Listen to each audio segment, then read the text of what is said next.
गाल दुनु फूल गेलोगे ससुरा गेले छौड़ी गाल दुनु फूल गेलोगे छोट रहो तोर फूलौना बर के झूल गेलोगे छोट रहो तोर फूलौना बर के झूल गेलोगे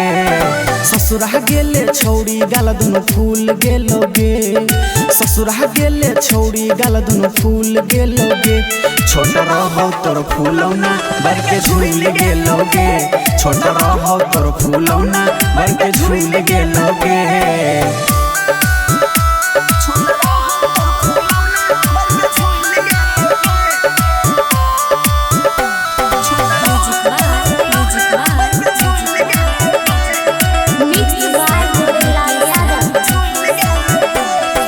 नहिरा में नहीं हमारा कहियो देले एको बात के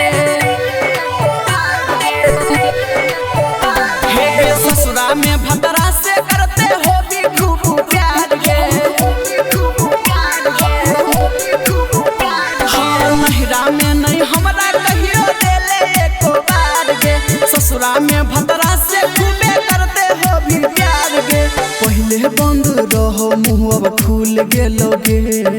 पहले बंद रहो मुँह अब खुल गेलोगे छोट रहो तोर फूलौना बर के झूल गेलोगे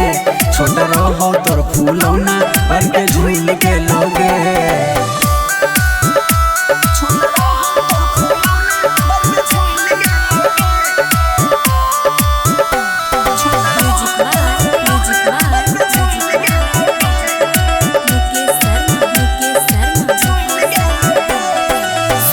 भेलो सुने करे लागल गुमान गे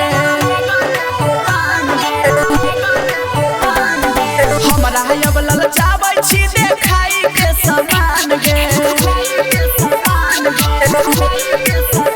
हे शादी भेलो सुने करे लागल गुमान गे हमरा अब ललचाबै छी देखाई के समान गे